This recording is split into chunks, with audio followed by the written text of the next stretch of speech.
and a big part of this year's football team, the wide receiver, Richard Mullaney. I hope you're doing well. Welcome into the game in Tuscaloosa. Thank you. I appreciate it. Thanks for having me on. Let me ask you, just from a kid from California, a transfer from Oregon State, can you describe the passion and the energy of these Alabama fans? They're awesome. I mean, you only hear about them until, you really get here, and, they're all about the Crimson Tide, and, they love us and we love them, and definitely feed off their energy at the stadium. Did you have an expectation coming in for the fans? I mean, like you probably hear things, but then when you get a chance to experience, it's like, wow, these guys really do love football. Yeah, I mean, had a little expectation, just that, it was kind of crazy around here, just how much they love football. But, actually being here and, interacting with them and seeing them, in the stadium, it's awesome. And, I really appreciate all of them coming out and supporting us this year. And, we wouldn't be where we are without them. Let me walk you back through the recruiting process that ended up here at Alabama. Was there a couple of schools that you were looking at, or was it Alabama all the way? What convinced you to come to Tuscaloosa? Yeah, I mean, it all happened so fast, honestly.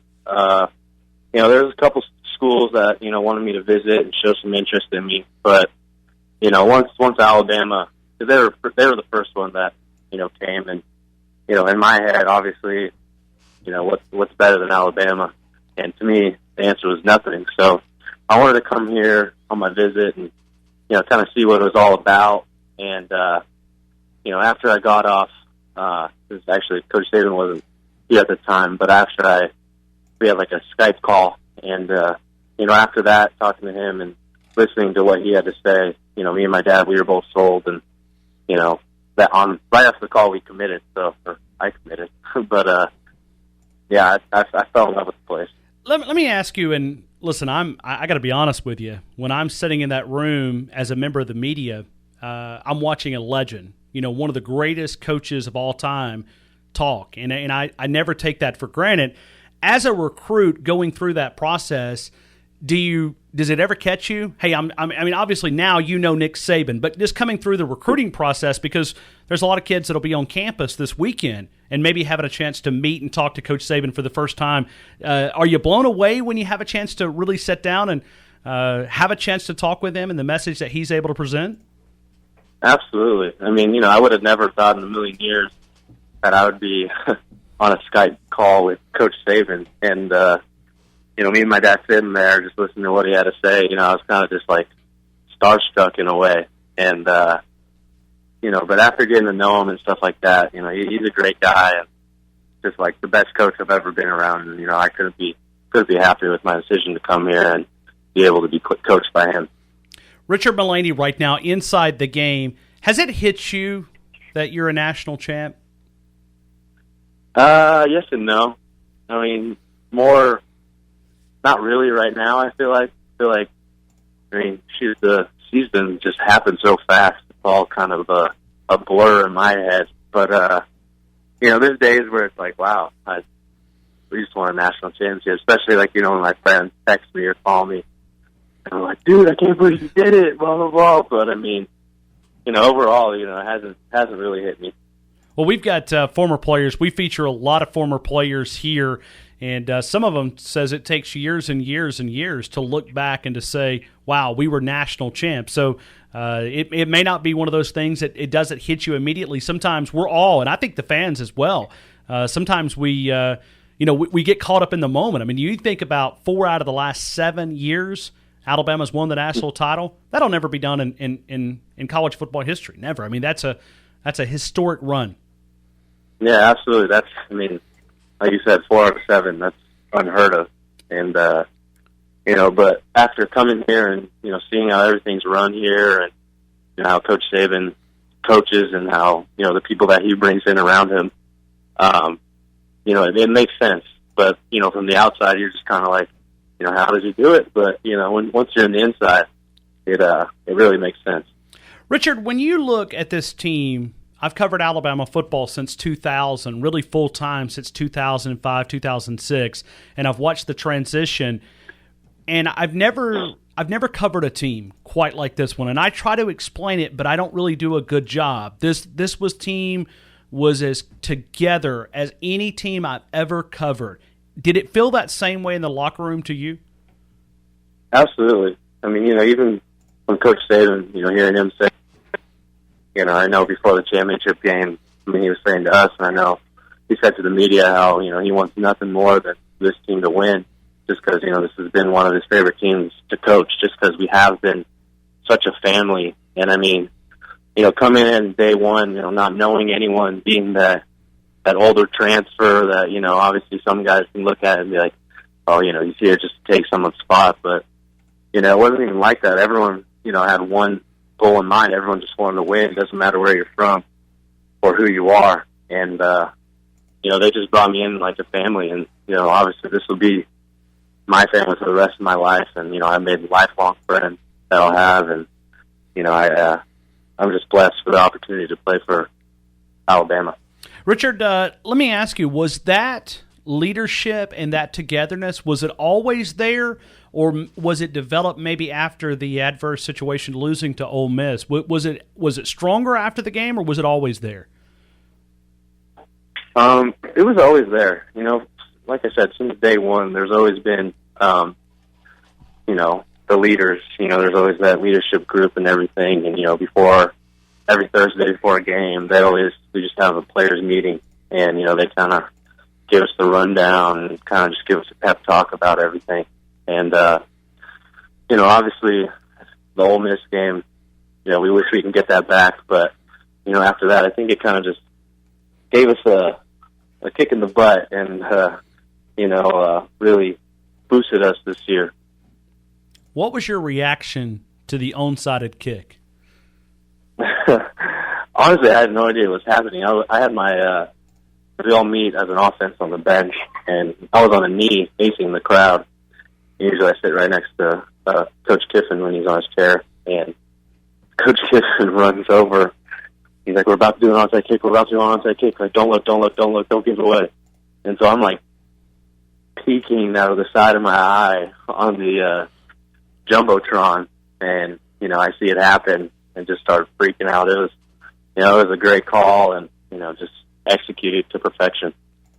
It was a great moment. Maybe one of the gutsiest calls that I've seen in some time from Nick Saban. What an amazing call, just to be able to catch them off guard and to be able to change that momentum, because at that time the momentum could have been slipping away a little bit, and able to capture that right back. And sometimes you look back. That's what separates the good ones from the great ones, and that's why Nick Saban is there. Absolutely. Not many. I don't think many coaches are making that call. And, like you said, Coach Saban's, one of the greatest of all time. And, he knows what it takes to win. All right, let me talk about Lane Kiffin, because at times I'm not sure Lane Kiffin gets enough credit for the creativity. I know at times I've been critical of him, but he always proves us wrong. What is it like, and how brilliant of an offensive mind is Lane Kiffin? He's a genius. I mean, I've learned so much from him this year, and, he really structures the offense around what he has. He really, especially as the season, progressed, I feel like really got a feel for Jacob and the offense, and, really, I feel like that's why at the end of the year we were clicking so well, because, everything, we were firing on all cylinders. Obviously Calvin having the year that he did, coming up big for us, and, having the Heisman winner isn't a bad thing either. So, like I said, just him knowing his players and knowing, in the situation, he can trust everyone, and, just growing with us as the season went, I feel like, just makes him such a great coach. Richard Mullaney right now, final couple of questions for him as we're talking with him inside the game here, as we're talking with the celebration tomorrow, 11 o'clock on the steps of Bryant-Denny Stadium. The parade starting at Denny Chimes tomorrow at 11 o'clock. We'll have the broadcast here on Tide 99.1. Richard, when you look back, and I don't know if you guys are able to block it out. Nick Saban says that you try to, but did some of the negativity after the Ole Miss loss, people doubting that Alabama, we heard the dynasty's over, Nick Saban's finished, this. I mean, you heard a lot of criticism from this program. Did that serve as any motivation to some of you guys?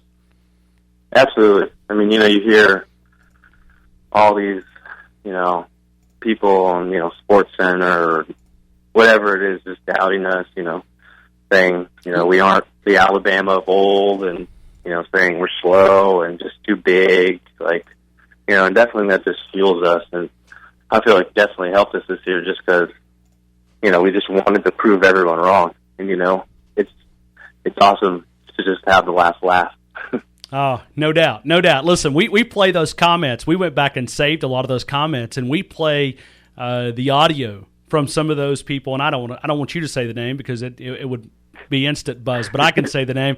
We play a lot of those audio clips here, and we get a good laugh out of it as well because but they still won't admit they're wrong. I mean, it's like wow, now we've become boring. We're a boring dynasty. How about that? A boring dynasty? Winning's not boring to me, but it doesn't. I don't know. To me, it doesn't really make sense. Instead of just we won and proved you wrong, giving us credit where credit's due. But it's all right. It is what it is. Hey, you're a national champ, and tomorrow you're going to be part of a parade and a celebration. Richard, Alabama fans, we're 226 days away from Southern California.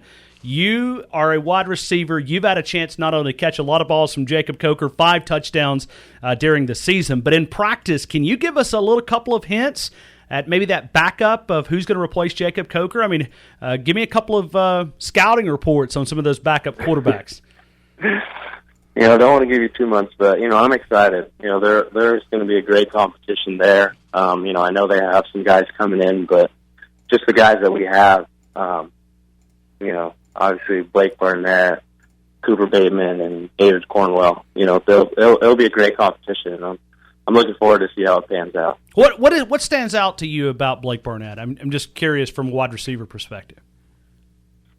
For how young he is, he's really smart and gets the offense. And he can run, throw, he can do it all. And that's a guy that I'm excited to see how it all shapes out in spring and summer. And, I've gotten to know him pretty well, just from obviously him being from California. He hosted me when I got here, and, he's became one of my good friends. And, I'm, like I said, I'm looking forward to seeing him and how he does. Hey, Richard, going back, and you talked about hosting. I don't know if you had a chance during the season or maybe during the month of December. Did you ever have a chance to host? And if you do, I know you're no longer now, but what would you tell a recruit about your experience here in Tuscaloosa if you had a chance to sort of explain and maybe sell the University of Alabama? What makes this place so special? No, I never had a chance to host anyone, but there's been recruits coming in, and I've gotten to talk to them for a little bit. But honestly, it kind of just sells itself more than anything. I can say what I need to say, but just from starting from Coach Saban, he brings in the best people. Obviously being coached by Coach Napier, to me, he's the best receiver coach in the nation, and we definitely grew as receivers throughout the year because of him. And like I said, the team, everyone preaches. I know every school in the country preaches family, but there's nothing like this, especially coming from a program like Oregon State, who obviously was a big family atmosphere there, but nothing really compares to Alabama.